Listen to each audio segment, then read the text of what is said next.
Perkenalkan, saya Tirsa Pardede dengan NIM 20105210449. Pada video kali ini, saya akan melakukan analisis rancangan percobaan melalui rancangan acak kelompok dengan menggunakan Excel.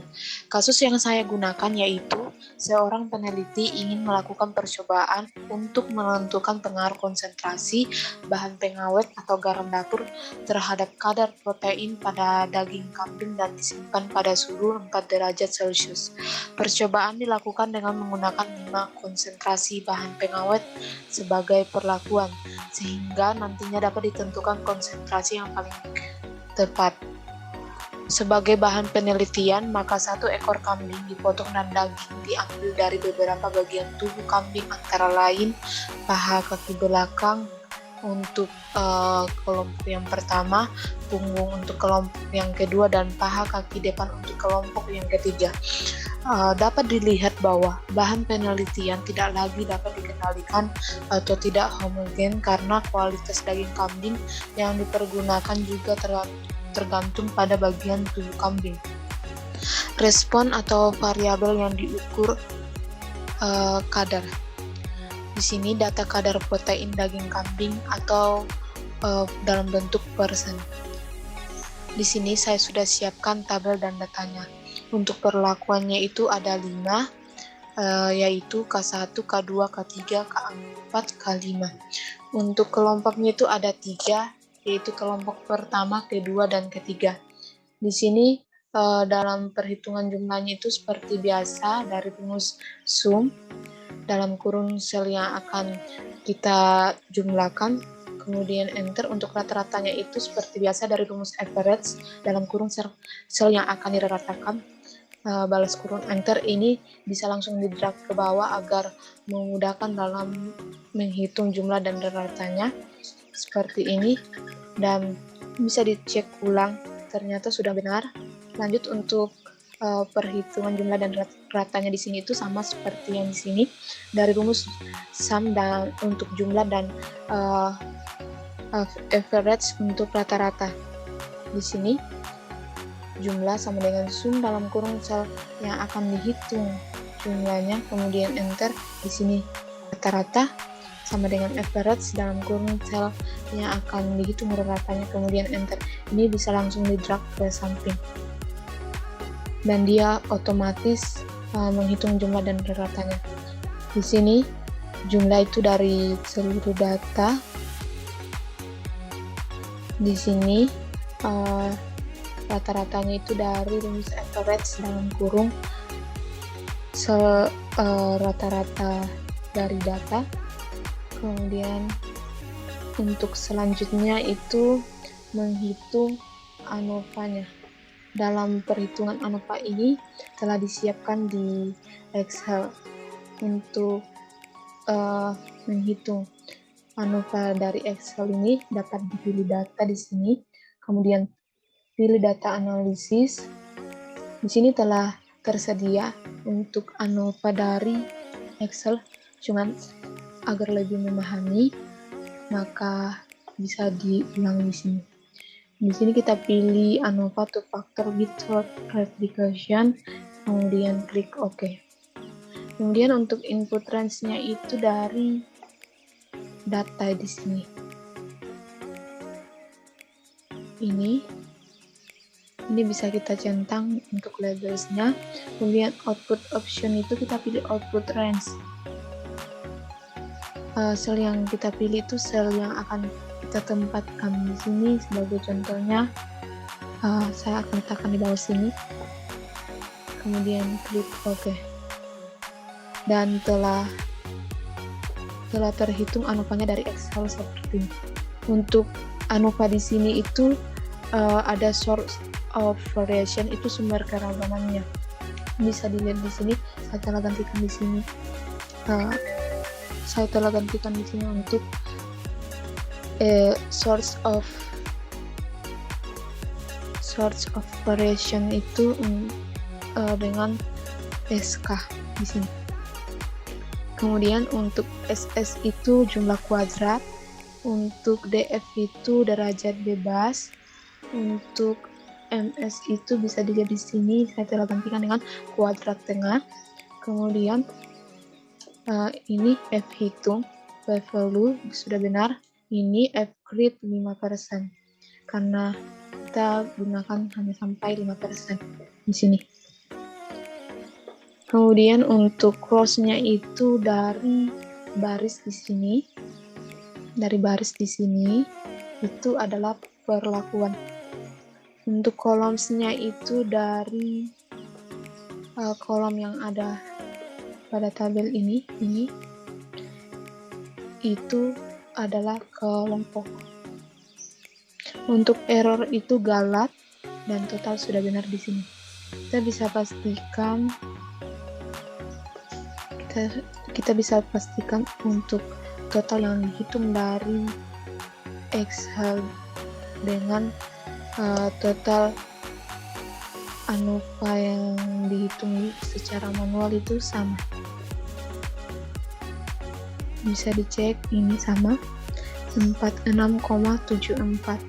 Di sini juga 46,74. Ini bisa kita lihat kembali sebagai contohnya saja tadi.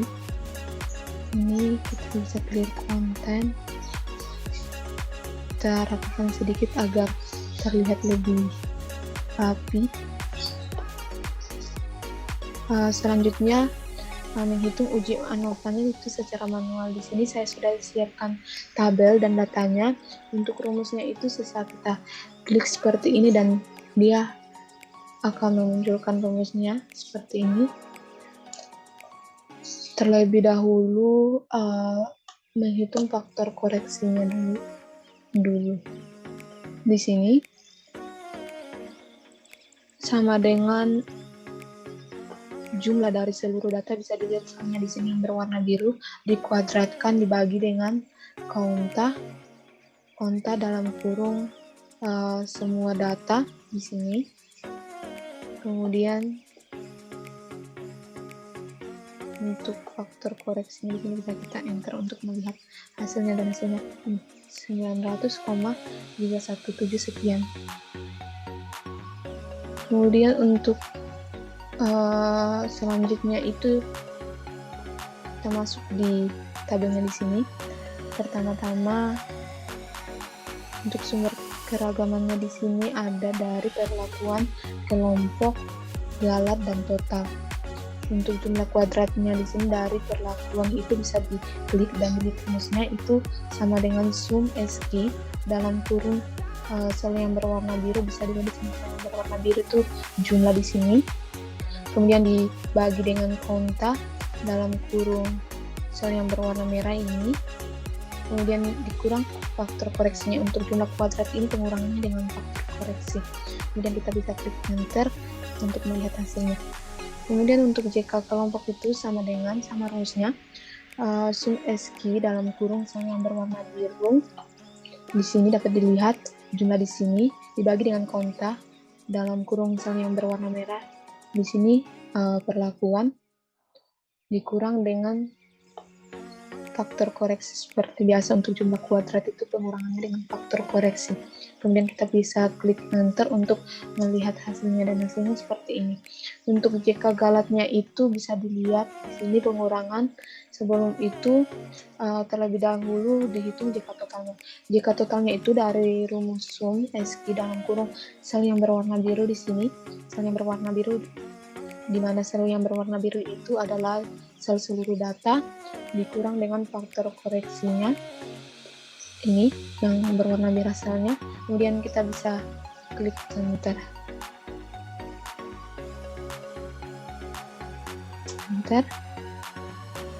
Dan hasilnya seperti ini. Bisa dilihat kembali rumusnya dan ternyata sudah benar. Untuk JK galat itu lanjut pengurangan dari JK total dengan JK perlakuan dan JK kelompok. Bisa dilihat selnya di sini yang berwarna-warni.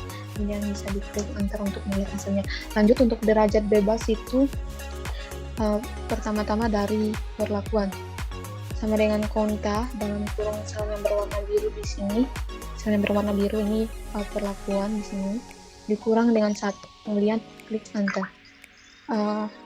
Selanjutnya untuk DB kelompok itu sama dengan konta dalam kurung sel yang berwarna biru di sini, dari kelompok dikurang dengan 1, kemudian klik enter untuk melihat hasilnya. Lanjut untuk DB total itu sama dengan konta dalam kurung sel yang berwarna biru, di mana sel yang berwarna biru itu adalah seluruh data, dikurang dengan 1. Kemudian klik enter untuk melihat hasilnya. Lanjut untuk DB galak. Di sini DB galak dari pengurangan DB total dengan DB perlakuan dan DB kelompok. Bisa dilihat selnya yang berwarna-warni, kemudian kita bisa klik enter untuk melihat hasilnya. Lanjut untuk kuadrat tengah. Untuk KT perlakuan itu sama dengan jumlah kuadrat dibagi dengan DB perlakuannya. Kemudian enter, ini bisa di drag ke bawah karena ini rumusnya sama. Bisa dicek kembali dan ternyata sudah benar. Lanjut untuk F hitung itu bisa dilihat rumusnya di sini. Dari rumus KT perlakuan dibagi dengan KT galak. Jangan lupa masukkan F4 sebagai dolarnya karena akan digunakan sebagai pembanding tetap. Jadi di sini bisa di drag ke bawah seperti ini dan bisa dicek dan ternyata sudah benar. Lanjut untuk F tabel 5%-nya itu bisa dilihat rumusnya di sini dari fin dalam kurung 0,05, DB perlakuan, DB galak. Jangan lupa masukkan dolar karena akan digunakan sebagai pembanding tetap. Kemudian klik enter dan ini bisa langsung di drag ke bawah seperti ini. Bisa dicek ulang dan ternyata sudah benar. Untuk F tabel 1%-nya itu sama rumusnya dengan tadi, hanya diganti dengan di sini 0,01. Ini juga bisa dimasukkan dolar dan bisa di drag ke bawah seperti ini dan bisa dicek kembali hasilnya dan ternyata sudah benar. Lanjut untuk sheet-nya di sini bisa dilihat rumusnya di sini dari rumus if dalam kurung tabel 5% lebih kecil dari F hitung lebih kecil dari F tabel 5%, tanda petik NS, if dalam kurung F hitung lebih kecil dari F tabel 1%, tanda petik bintang 1, tanda petik bintang 2, balas kurung, enter. Rumusnya seperti itu. Begitu seterusnya rumusnya sampai ke bawah. Perbandingan F hitung dengan F tabelnya. Dari sheet-nya di sini dapat disimpulkan bahwa perlakuan berpengaruh nyata, sedangkan untuk kelompok non signifikan atau berpengaruh tidak nyata. Maka dari kesimpulan tersebut dapat dilanjutkan dengan uji lanjut. Di sini saya menggunakan uji lanjut WNT. Untuk tabel di sini itu bisa di copy paste dari tabel perlakuan di sini dengan rata-ratanya di sini. Kemudian itu bisa diurutkan dari besar ke kecil dengan cara klik data, kemudian pilih sort, kemudian ini pilih rata-rata, kemudian ini pilih largest to smallest, dari besar ke kecil. Klik OK dan hasilnya ini telah terurut dari besar ke kecil dan akan ditentukan selisih dari rata-ratanya. Di sini bisa dilihat rumusnya itu pengurangan dari rata-ratanya. Jangan lupa masukkan F4 sebagai dolarnya karena akan digunakan sebagai pembanding ketat, sehingga ini bisa langsung di drag ke bawah seperti ini dan ini bisa dicek dan ternyata sudah benar. Sama seperti di sini itu pengurangan dari rata-ratanya. Jangan lupa masukkan dolar karena akan digunakan juga sebagai pembanding ketat, sehingga ini bisa di drag ke bawah. Ini dapat dicek dan ternyata sudah benar. Untuk di sini sama pengurangan dari rata-ratanya. Jangan lupa masukkan dolar karena akan digunakan juga sebagai pembanding tetap, dan ini bisa langsung di drag ke bawah dan bisa dicek. Ternyata sudah benar. Untuk di sini sama rumusnya, pengurangan dari rata-rata perlakuan yang keempat dengan yang terakhir. Di sini tidak perlu dimasukkan dolar karena ini sudah selisih yang terakhir, dan bisa kita cek ulang ternyata sudah benar. Di sini bisa dirapikan sedikit agar terlihat lebih rapi. Untuk bordernya, bottom border.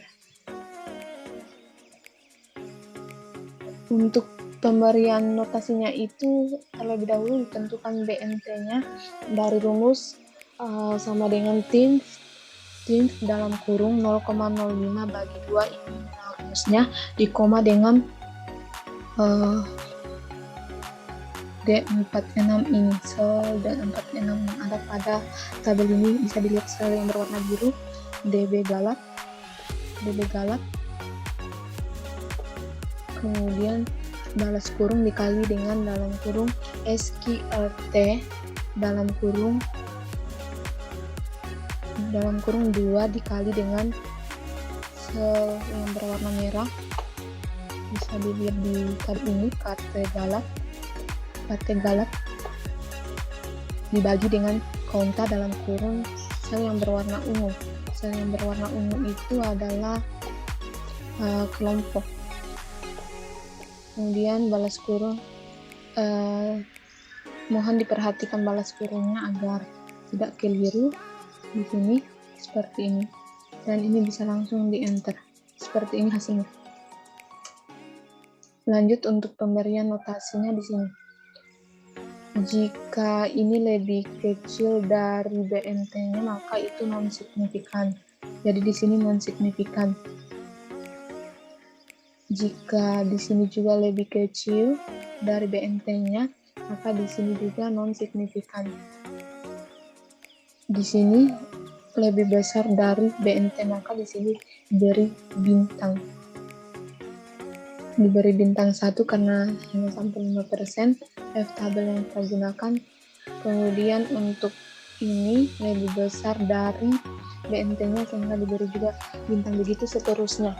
Untuk rumusnya ini ada, bisa dilihat di sini rumusnya itu dari sama seperti sebelumnya, itu if dalam kurung sel yang berwarna biru, bisa dilihat sel yang berwarna biru di sini tertutupi R14, bisa dilihat di sini selnya R14 lebih kecil dengan sel yang BNT-nya di sini.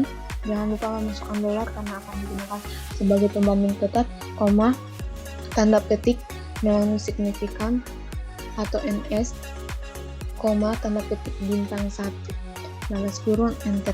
Jadi ini bisa di drag ke bawah karena telah dimasukkan dolarnya tadi, dan ini bisa dicek ulang dan ternyata sudah benar.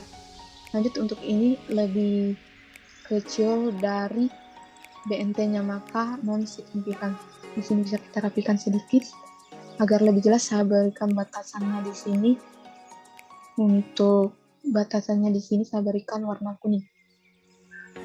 Untuk A itu dari sini sampai sini, jadi saya masukkan notasinya di sini A. B dari sini sampai sini di sini B. C di sini sampai sini, sampai bawah.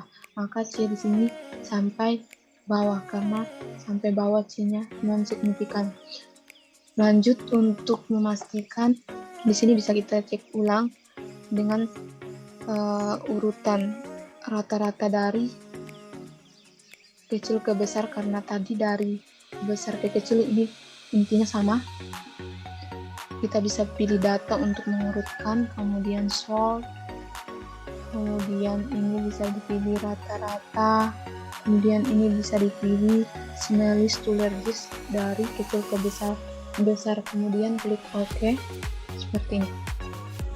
Dan untuk rata itu ditambahkan dengan BNT seperti ini. Jangan lupa masukkan dolar karena akan digunakan sebagai pembanding tetap. Kemudian enter, ini bisa langsung di drag ke bawah seperti ini, dan bisa dicek dan ternyata sudah benar. Untuk pemberian notasinya itu dari rata tambah BNT, apakah lebih besar dengan rata-ratanya? Jika ya, diberikan notasi A. Di sini sebagai awalannya itu notasi A. Kemudian ini apakah lebih besar dengan ini? Ya, di sini juga A. Ini apakah lebih besar dengan ini? Di sini juga A. Ini apakah lebih besar dari ini? Tidak, maka stop memberi notasi A. Lanjut untuk notasi B itu di sini bisa kita lihat di sini. Apakah ini lebih besar dari ini? Iya, lebih besar. Jadi di sini B. Apakah ini lebih besar dari ini? Iya, lebih besar. Dan di sini juga B. Apakah ini lebih besar dari ini? Tidak, berarti stop memberi notasi B. Tapi di sini karena sama tadi dengan A, jadi nggak usah dimasukin B-nya. Untuk berikutnya baru dimasukin B-nya. Kita bandingkan rata plus BNT berikutnya dengan rata-ratanya di sini. Apakah ini lebih besar dari ini? Iya, kita masukkan di sini B. Apakah ini lebih besar dari ini? Iya, kita masukkan di sini B. Apakah ini lebih besar dari ini? Ya, kita masukkan di sini B. Sampai bawah ini B. Begitu seterusnya. Ini lebih besar dari rata-ratanya. Begitupun dengan ini. Jadi di sini sampai notasi B. Bisa dilihat di sini itu inti notasinya sama di sini. Untuk notasi di sini itu CC dari bawah, kemudian ini BB, kemudian ini AB sama, dari atas itu AA sama. Dari pemberian notasinya ini Perlakuan yang menghasilkan pengaruh yang baik itu adalah K4 dan perlakuan K5. Di sini dikarenakan karena kadar proteinnya di sini rata-ratanya itu tidak signifikan, sehingga harga garam itu tidak terlalu mahal juga. Jadi rekomendasi perlakuan yang paling terbaik itu adalah K5, karena itu dia tidak signifikan dan tidak berbeda nyata dengan perlakuan K4. Sekian video analisis rancangan percobaan melalui rancangan acak kelompok melalui Excel dari saya. Jika ada kurang dan lebihnya mohon dimaafkan. Akhir kata saya ucapkan terima kasih.